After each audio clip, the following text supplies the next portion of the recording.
Bwana Yesu asifiwe. Tumsifu Yesu Kristo.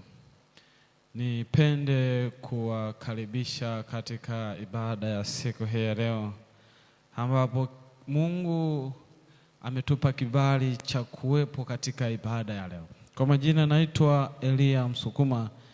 Nikukaribishe katika ibada ya leo. Somo linasema Yesu alilia machozi. Tuombe. Baba wa mbinguni, somo linasema Yesu alilia machozi. Ninakusihi na kukuomba ulitafasiri, niongoze kulisoma hili somo na wasikilizaji wakaelewe, na zaidi sana Yesu Kristo, kila mmoja akavutwe kwako, kwa jina la Yesu, amen. Somo la leo lina kichwa kinachosema Yesu alilia machozi. Wakati mwanadamu alipoasi katika bustani ya Edeni, mahusiano yake na Mungu yalivunjika. Ilimbidi Yesu aje kurejesha mahusiano, na gharama ya kumkomboa mwanadamu haikuwa ya kawaida. Ilimbidi Yesu apitie changamoto, ilimbidi Yesu apitie mateso makubwa, ilimbidi Yesu ateswe ili kumkomboa mwanadamu. Wakati Yesu akiwa duniani, moja ya watu ambao walikuwa wana habari za ujio wa Yesu Kristo walikuwa ni Wayahudi.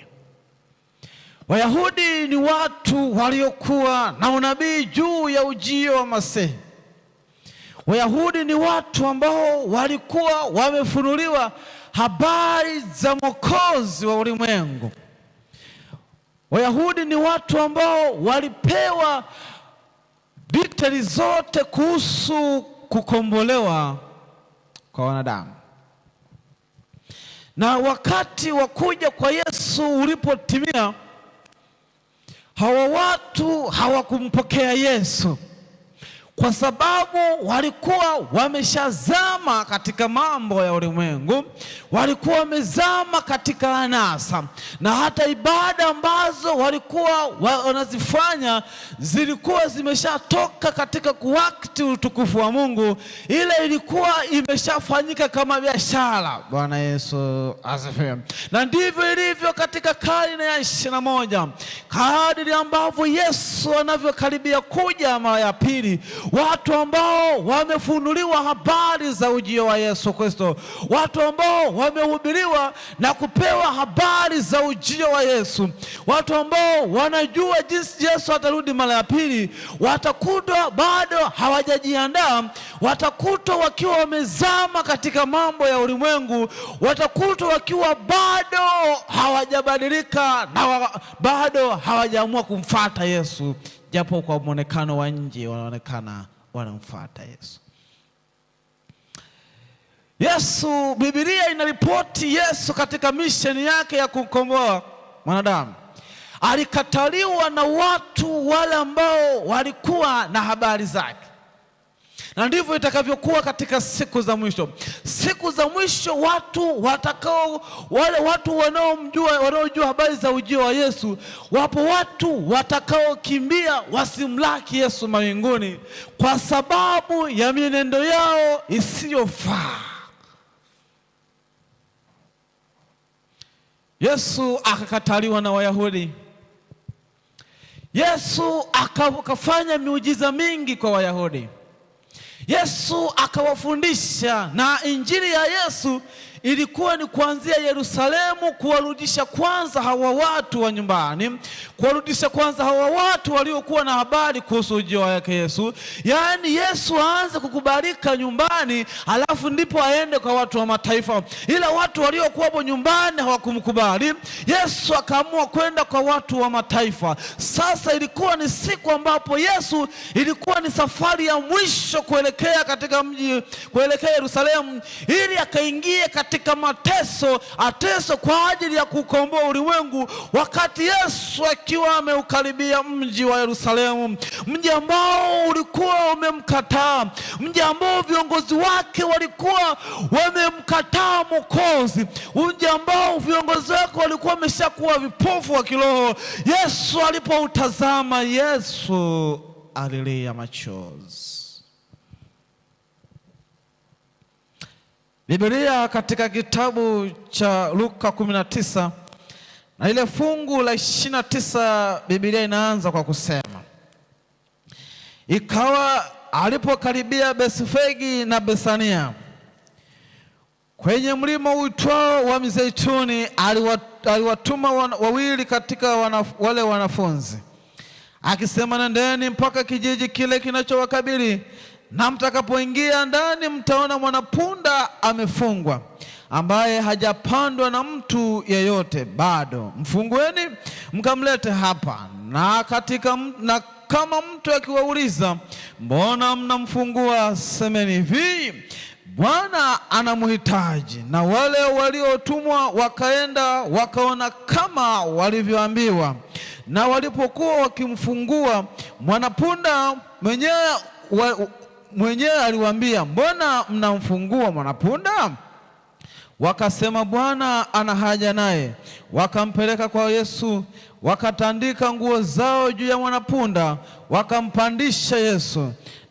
Na alipokuwa akienda, walitandaza nguo zao njiani. Hata alipokuwa amekaribia matetemeko ya mlima wa Mizeituni, kundi kubwa la wanafunzi wake walianza kufurahi na kumsifu Mungu kwa sauti kuu kwa ajili ya matendo yote ya uwezo walioyaona.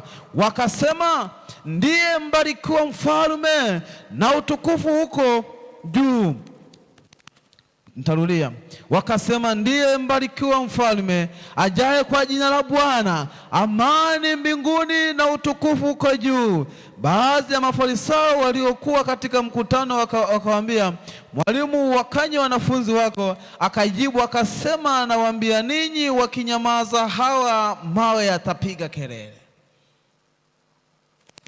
Yesu anapokaribia Yerusalemu, akiwa katika mji wa Bethania, anapanda mwanapunda kama jinsi ambavyo ilitabiriwa.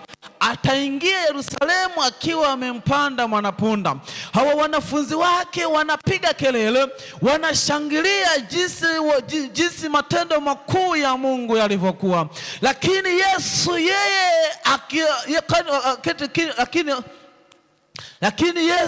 yeye alipokuwa akiwaza ni juu ya taifa la Wayahudi.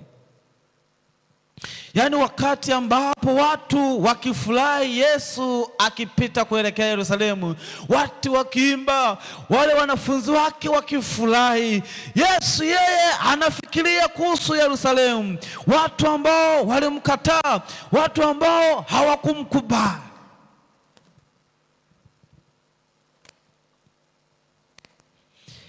Yesu anapokaribia mji wa Yerusalemu, Biblia inasema hivi,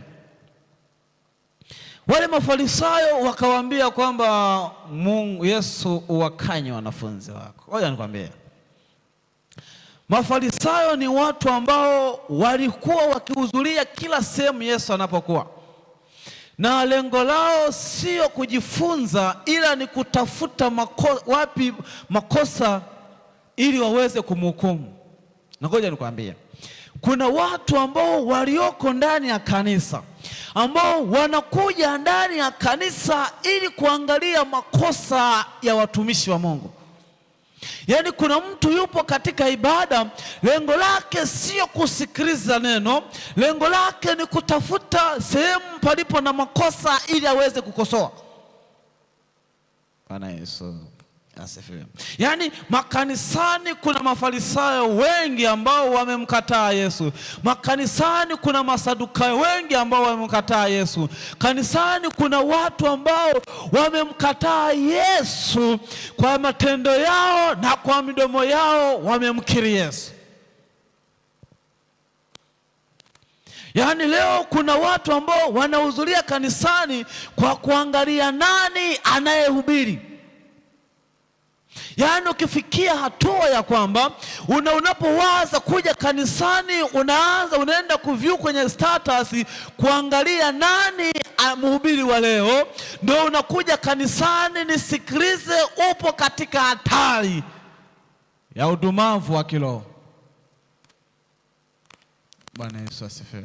Hawa ndivyo mafarisayo walivyokuwa. Yaani watu wanashangilia matendo makubwa ya Mungu, lakini hawa mafarisayo kazi yao ni kutafuta sehemu ambapo kuna madhaifu ili waweze kukosoa. Kuna watu ambao kazi yao ndani ya kanisa ni kukosoa tu viongozi, yaani kazi yao ni kupinga tu maendeleo.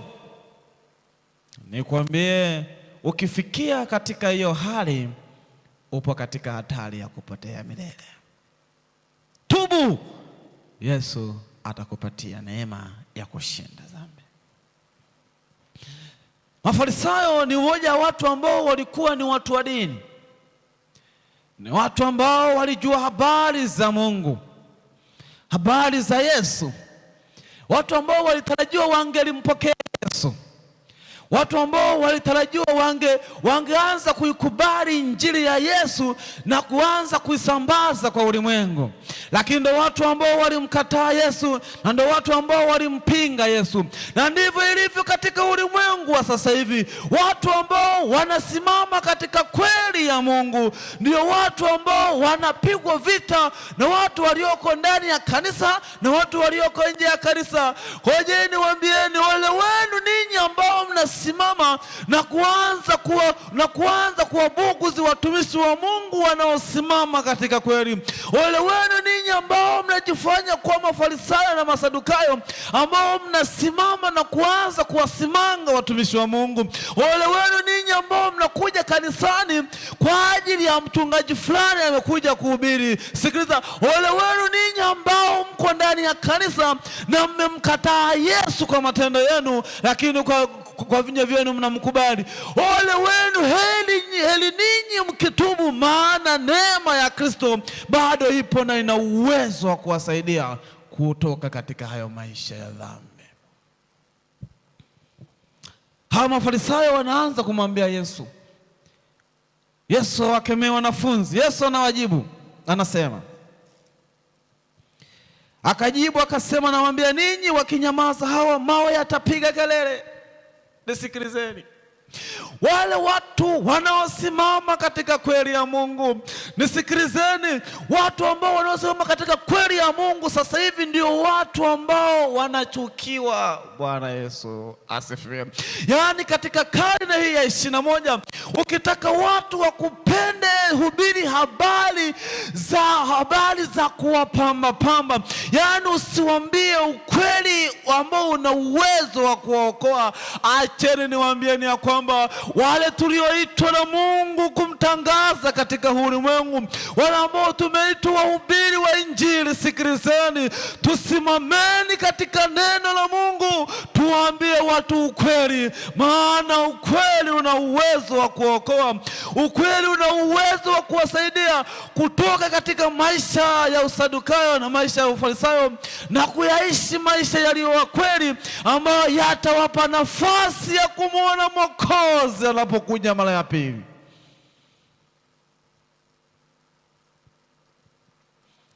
Ole wenu sisi tuliowahubiri wa Injili, ambao tumeliacha neno na kuanza kuwapamba watu ili watupatie vitu. Ole wetu sisi wahubiri wa Injili ambao tumeiacha injili na kuhubiri vitu laini ili tupendwe na watu. Ole wenu sisi wa injili ambao hatuwaambii watu ukweli ili waweze kutusapoti katika mambo yetu. Sikiliza, Yesu alisimama katika kweli, akawaambia Wafarisayo ukweli, na ndio maana walimchukia. Sikiliza, nikwambie hivi, wewe ambaye umeitwa kumtangaza Yesu, simama mtangaze Yesu. Atakayemkiri Yesu itakuwa heri kwake. Ambaye atamkataa Yesu na kuanza kuwachukia watumishi wake, ole wake. Maana ipo siku inakuja ambapo wale ambao tunawachukia na kuona hawafai, tutawaona wanafaa, japo haitosaidia. Maana wakati na neema ya Mungu itakuwa imeshapita. Yesu hakutaka umaarufu. Yesu hakutaka kukubalika na watu wengi, ila alihitaji kukubalika na watu walioko tayari kuyafanya mapenzi ya Mungu. Na ndio maana anaposhika njia kuelekea Yerusalemu, ikiwa ni safari yake ya mwisho, Yesu anapowasikiliza Mafarisayo ambao kazi yao ni kumpinga Yesu, hawapendi kuona mtu ambao walikuwa hawapendi kumwona Yesu akiusema ukweli. Hawa watu walikuwa wanaumia na wanatamani namna ya kumfanya Yesu asiendelee. Nisikilize, kuna watu ambao wako ndani ya kanisa wametafuta namna ya kuhakikisha wale watumishi wanaosimama katika kweli ya Mungu hawasongi mbele. Kuna watu ambao walioko ndani ya kanisa ambao wamehakikisha watu wanaosimama katika neno la Mungu, hawa watu hawasongi mbele. Sikiliza, wewe ambaye unapigwa vita kwa sababu ya neno la Mungu, kwa sababu umesimama katika kweli, nikwambie ya kwamba endelea kusimama, maana Yesu yuko upande wetu na yeye atasimama kwa ajili yetu, kwa sababu yeye ndiye aliyetuagiza tuiseme kweli katikati ya ulimwengu, na yeye atatupa ushindi katika kila jambo. Sikiliza, Yesu Biblia inaendelea kusema, watu wanashangilia Yesu matendo makuu ya Mungu ambayo yalijidhihirisha kupitia Yesu, lakini Yesu yeye wazo lake ni kuhusu Yerusalemu. Yeye wazo lake ni kuhusu watu ambao walimkataa. Wazo la Yesu ni habari ya viongozi ambao walimkataa. Sikiliza, ajenda ya Yesu ni kila mtu okolewe, ila kwa wale watakaokuwa tayari. Sikiliza, hata wewe ambao unasikiliza injili, ukiamua kutokumkubali Yesu, umeisikia injili, umeamua wewe. Ukiamua kumkiri Yesu itakuwa ni bora, maana yeye ana mahala pa kukupeleka. Anasema iko mbingu anayoiandaa. Biblia inasema katika fungu la 41, alipofika karibu aliuona mji akaulilia. Bwana Yesu asifiwe. Yesu anapotoka kushangiliwa na vigelegele vya wanafunzi wake, anapokaribia mji wa Yerusalemu, Yesu anapoutazama mji wa Yerusalemu jinsi ambavyo ulikuwa ni mzuri, watu waliokuwa ndani yake wamevaa mavazi yaliyo mazuri, watu waliokuwa ndani ya hekalu walikuwa na muonekano mzuri, lakini ndani ya mioyo yao walikuwa wamemkataa Yesu. Yesu alipowatazama, Yesu alilia machozi.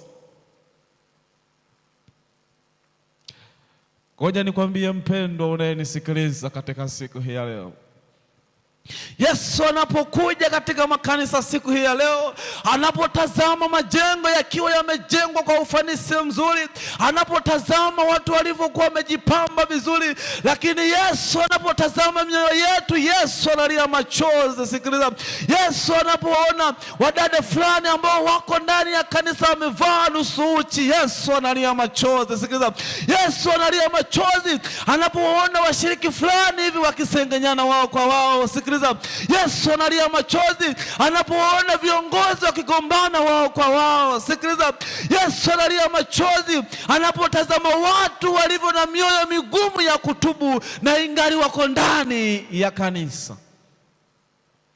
Yesu akalia machozi. Yesu anapolia machozi kwa ajili ya hawa watu, ni kwa sababu walikuwa wamemkataa, ni kwa sababu walikuwa wameikataa nuru ya kweli, ni kwa sababu walikuwa wameikataa nuru yenye uwezo wa kubadilisha maisha yao. Na ndivyo ilivyo katika ulimwengu. Yesu anapoona jinsi ambavyo vijana tunaenenda katika mienendo miovu, Yesu analia machozi. Sikiliza, Yesu anavyoona jinsi ambavyo vijana wanajiunga katika magrupu ya ngono katika mitandao, Yesu analia machozi. Sikiliza, Yesu analia machozi anavyoona vijana ambao wana left magrupu, watu wakiingia katika mapenzi ya jinsia moja. Yesu analia machozi. Sikiliza, Yesu analia machozi anapoona washiriki hawasaidiani na kuelekezana kwake. Yesu analia machozi anapoona watu ya kwamba mshiriki mmoja ameanguka katika dhambi na wengine wanakaa na kuanza kumsimanga. Yesu anapotazama analia machozi. Ngoja nikwambie katika siku hii ya leo, Yesu analia machozi anapotuona hatuenendi sawasawa na mapenzi yake. Yesu alipoutazama mji, Yesu alilia machozi. Ngoja nikwambie unanisikiliza katika siku hii ya leo, Yesu analia machozi anapotazama waimbaji wanaoimba vizuri wakiwa bado wamemkataa Yesu ndani ya mioyo yao. Yesu analia machozi anapoona wahubiri ambao hawasimami katika kuisema kweli. Sikiliza nikwambie, Yesu analia machozi anapoona viongozi ambao hawasimami kuwaelekeza watu kwa Mungu. Sikiliza, Yesu analia machozi anapoona wahubiri hawasimami na kuisema kweli. Sikilizeni, Yesu analia machozi. Hebu jiulize, ni mara ngapi Yesu umemfanya alia machozi? Yesu alipoutazama mji wa Yerusalemu, pamoja na kwamba watu walikuwa na furaha kubwa, yeye ajenda yake ni kuwakomboa watu wa Yerusalemu, ni kuwafanya watubu na kubadilika kutoka katika maisha ya kiburi, ni kuwafanya kuwa na moyo uliopondeka. Lakini hawa watu hawakuwa tayari, walimkataa Yesu. Sikiliza, Yesu anapokuja katika makanisa katika karne hii ya mwisho, katika karne hii ya 21, nyakati ambazo Yesu anakaribia kuja, Yesu anapokuja katika makanisa, Yesu analia machozi. Yaani sikiliza, Yesu analia machozi anapoona washiriki wakibagua wahubiri wa kuwasikiliza. Sikiliza nikwambie, Yesu analia machozi anapoona vijana wanacheza magemu katika ibada. Sikiliza, Yesu analia machozi. Sikiliza, Yesu analia machozi anapoona wadada ambao wanawatoa vijana katika uwepo kwa mavazi yao ya nusu uchi. Sikiliza, Yesu anapotazama analia machozi. Sikiliza nikwambie, unamfanya Yesu analia machozi kwa mavazi yako yasiyofaa. Sikiliza, Yesu analia machozi anapoona hatufuati yaliyo mapenzi yake. Yesu analia machozi akasema, laiti ungelijua hata wewe katika siku hii. Nisikilizeni watakatifu wa Bwana, Yesu alilia machozi kwa ajili ya Yerusalemu. Pia Yesu analia machozi kwa ajili ya watu walioko ndani ya kanisa. Yaani haijalishi ni dhehebu gani, lakini Yesu anapoona watu hawaenendi sawa sawa na mapenzi yake, haijalishi huyu ni dini ipi, haijalishi huyu ni dhehebu gani, lakini anapoona ya kwamba hawa watu hawaishi sawa sawa na mapenzi yake, Yesu analia machozi. Sikiliza, usimfanye Yesu alie machozi kwa ajili yako. Sikiliza, Yesu alilia machozi katika msalaba wa Kalvari alipoikata roho ili kutukomboa sisi sisi, sikiliza, tusimfanye tena Yesu aliye machozi anapokuja katika maisha yetu, Yesu anapobisha ili kuweza kuingia katika mioyo yetu, anapokuta mioyo yetu ni migumu, haiko tayari, Yesu analia machozi. Yesu analia machozi. Anasema, laiti kama ungalijua siku hii ya leo ungalibadilika.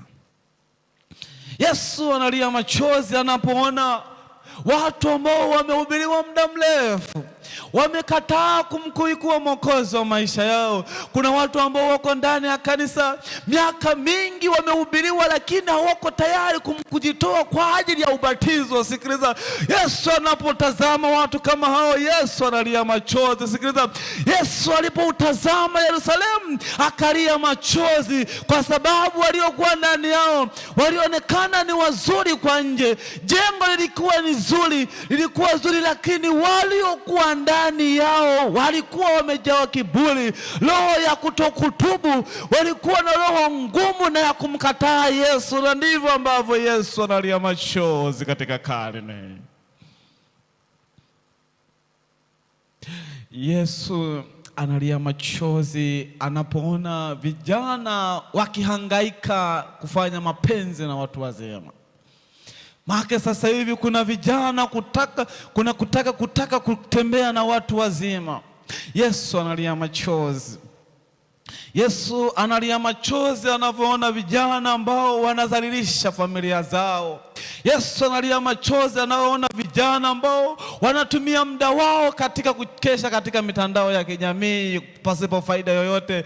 Yesu analia machozi anapoona vijana ambao kazi yao ni kukesha katika kamari, kazi yao ni kushinda katika vijiwe, kazi yao ni kushinda katika mambo yasiyokuwa na maana, kazi yao ni kuangalia pornography.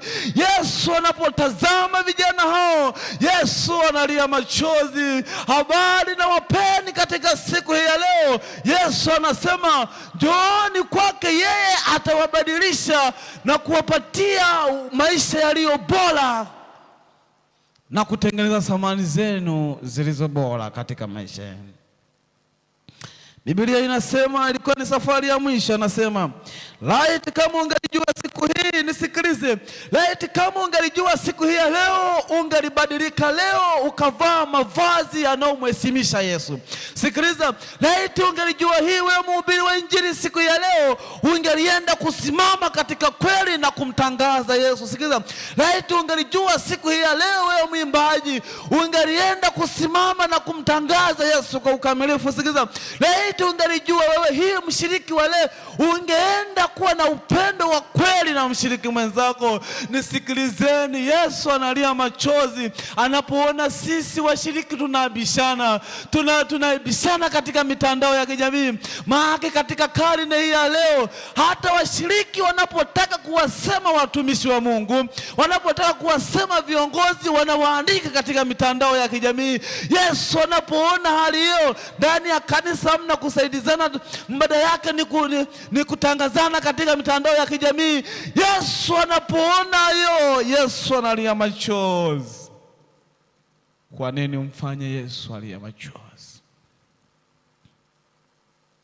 Yesu analia machozi. Biblia inasema ya kupasa amani, lakini sasa yamefichwa machoni pako, kwa kuwa siku zinakuja adui zako watakapokujengea boma likuzunguke, watakuzingira na kukusuru pande zote. Sikiliza, Yesu alitazama jinsi ambavyo Yerusalemu itaharibiwa. Yesu alitazama jinsi ambavyo viongozi walivyokuwa vipofu wa kiroho.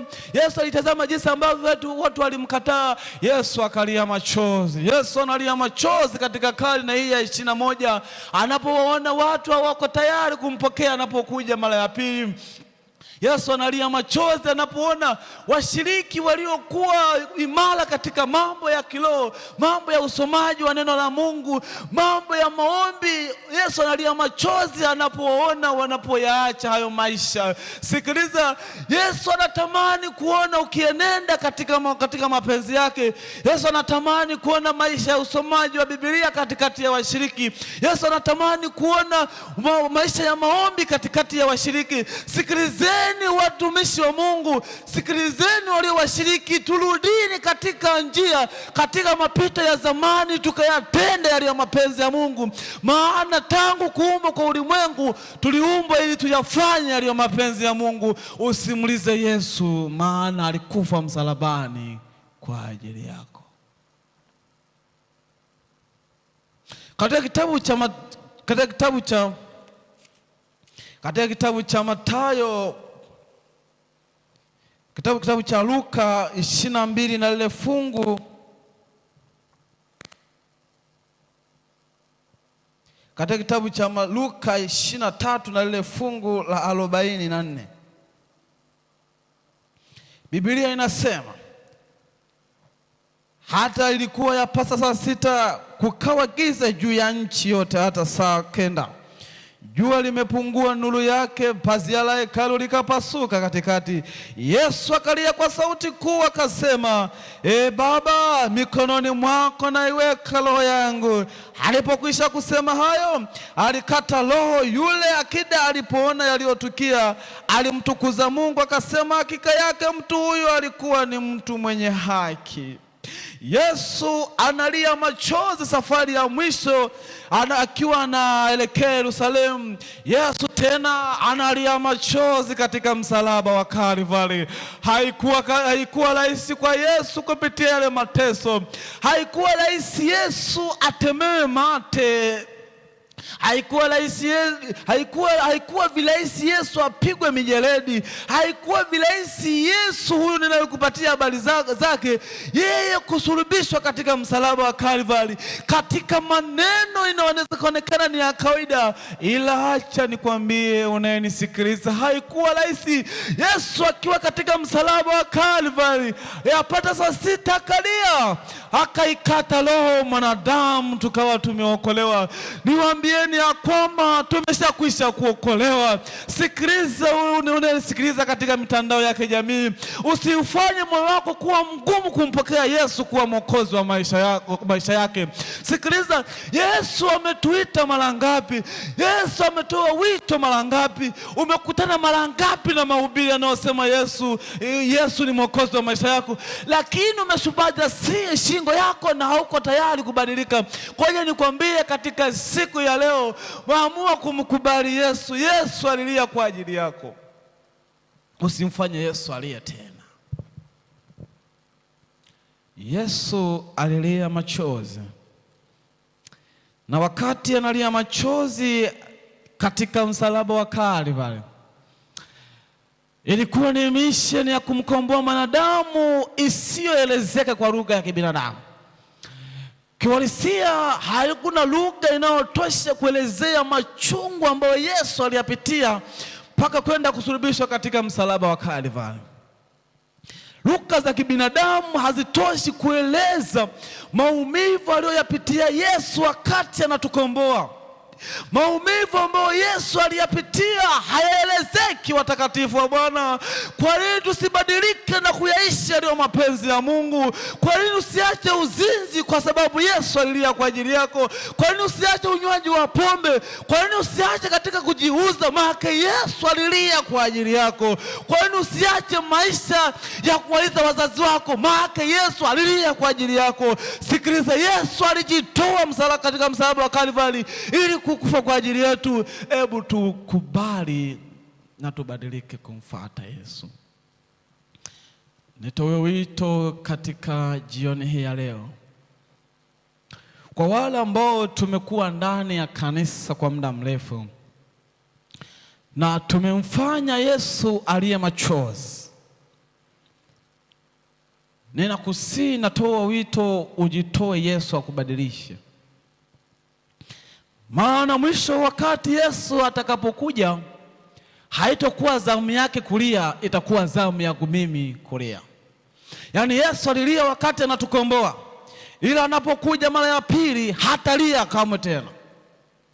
Yesu anateseka kutuombea mchana na usiku ili tubadilike. Sikiliza, wakati wa neema ukishakwisha, umeshakwisha, hakuna kubembelezwa. Sasa hivi Yesu anatubembeleza tutubu, anatuma watumishi wake ili kutuweza kubadilika. Nisikilize, wakati wa neema utakapokuwa umeisha, hakuna kubembeleza, hakuna cha injili, hakuna cha kusikia habari za Yesu anayebadilisha maisha. Utasikia ya kwamba imekwisha, muovu azidi kuwa muovu, yule aliye mzinzi azidi kuwa mzinzi, mwizi azidi kuwa mwizi, na aliye mtakatifu azidi kutakaswa. Hizo ni nyakati ambazo hakuna kubembelezwa kama sasa hivi. Yatoe maisha yako kwa Yesu. Maana Yesu atakapokuja haitakuwa tena zamu yake kulia. Yesu atakapokuja itakuwa zamu yao wale waliomkataa kulia, na kilio chao kitakuwa ni kichungu kuliko hata Yesu alivyosuluhisha katika msalaba wa Kalvari. Kilio cha watu ambao watamkataa Yesu kuwa mwokozi wa maisha yao, kilio cha watu ambao walikaa ndani ya kanisa lakini hawakukubali kubadilika, kitakuwa ni kilio kichungu kuliko kawaida. Kwa hiyo katika siku ya leo usikubali kulia wakati Yesu anapokuja. Yaani sikiliza, amua kutabasamu na kucheka na Yesu anapokuja mara ya pili, na maamuzi uchukue hivi leo kumkubali Yesu kuwa mwokozi wa maisha yako. Nisikilize mtakatifu wa Bwana, ukishupaza shingo yako kumkubali Yesu kuwa mwokozi wa maisha yako, anapokuja mara ya pili hakuna ajenda ya msamaha wa dhambi. Anapokuja mara ya pili hakuna ajenda ya kubembelezwa kutubu. Sikiliza, muda wa kubembelezwa kutubu ni sasa hivi. Na hata hivyo tumeshabembelezwa mno, tumeshahubiriwa mno, ila kuna wakati tumeshupaza shingo na hatuko tayari kutubu. Kwa hiyo nikwambie katika siku ya leo, kama hauko tayari kutubu leo, kama hauko tayari kutubu leo, ipo siku inayokuja utalia zaidi ya machozi. Siku ambayo ulimwengu utakusanywa kama karatasi. Siku ambayo ulimwengu wote utashuhudia tukio la ajabu la ujio wa Yesu Kristo, ambao Biblia inasema itakuwa kama umeme unavyoonekana mashariki na magharibi. Parapanda ya mwisho italia na wafu watafufuliwa, wale waliotenda mema kwa ajili ya uzima wa milele. Yaani wale waliomkubali Yesu wakaishi katika mapenzi yake watafufuliwa kwa ajili ya uzima wa milele, na walio hai wataungana ili kumlaki Yesu mbinguni. Alafu wale ambao wanamliza Yesu katika karne ya sasa hivi, wale ambao wanamliza Yesu kipindi cha neema, na wao wakati huo watalia, wakati wateule wakiwa wanaimba na kushangilia.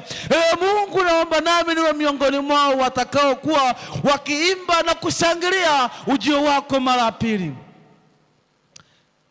Baba, utalia Yesu anapokuja. Kuna wimbo unaosema kwamba Baba utalia sana mama Yesu akirudi, kaka kilio kiku, dada na kusaga meno, ndugu yangu tamlaki Bwana, utamkimbia kujificha uso wake usimwone. Nisikilize mtakatifu wa Bwana, kama unahitaji Yesu anapokuja mara ya pili ili uwe miongoni mwa watakao furahi, mpe Yesu maisha yako siku hii ya leo. Ila kama unahitaji kulia Yesu anapokuja mara ya pili, unahitaji kulia kilio kichungu Yesu anapokuja mara ya pili, kataa kumpa Yesu maisha yako. Sikiliza, habari ya injili imehubiriwa sana. Ukiwa huko tayari kubadilika kwenye nyakati hizi, hautokuja kubadilika maidia. Mungu wa mbinguni awabariki sana. Kwa hiyo katika siku ya leo, mpeni Yesu maisha yenu. Nisikilizeni mnaosikiliza kutoka katika mitandao ya kijamii, msichukulie masiara na kudharau injili inayohubiriwa. Nisikilizeni, watumishi wanaohubiri injili msione kana kwamba wamechanganyikiwa. Nisikilizeni, nyimbo zinapotungwa za ujio wa Yesu Kristo msione kana kwamba watu wamekoswa kazi. Sikiliza, mnapoona watu injili inahubiriwa kwa kasi hivi, kila mahali inahubiriwa, msichukulie ni masiara. Niwaambieni ya kwamba Yesu anakaribia kuja, na msikataa kutii msipotii na kumpa Yesu maisha yenu, mtapotea milele. Siwatishi, ila nawaambia ukweli. Uchaguzi ni wenu na Yesu anakuja uhakika. Yaani iko hivi, umchagua Yesu simchague Yesu, anakuja bila nakupendekezea katika siku ya leo. Mchague Yesu ili anapokuja mara ya pili tuwe nao katika uzima huu. Amen. Ni wangapi katika jioni ya leo wanajitoa kwa ajili ya ubatizo ili kumpokea Yesu kuwa mwokozi wa maisha yao? Mungu wa mbinguni awabariki sana ambao mmejitoa kwa ajili ya kubadilisha kumpokea Yesu kuwa mwokozi wa maisha yenu. Na kuna wengine ambao wako ndani ya kanisa kwa muda mrefu, wanahitaji kufanya ushirika na Yesu upya, wanahitaji kubadilika, kuachana mazoea ya zamani. Na hao pia wasimame ili pia tuombe kwa pamoja, ili tumuombe Mungu atupatie neema ya kurejesha mahusiano yaliyo bora. Mungu wa mbinguni awabariki sana ambao wamejitoa. Tuombe. Mungu wa mbinguni, tunakusihi na kukuomba tusaidie kubadilika na kuyaishi yaliyo mapenzi yako. Tumeishi maisha ya kukuliza, tunakuomba tusaidie kubadilika na kuyatenda yaliyo mapenzi yako. Asante Baba wa mbinguni, tukutanishe tena siku nyingine kwa ajili ya ibada kwa jina la Yesu Kristo. Amen.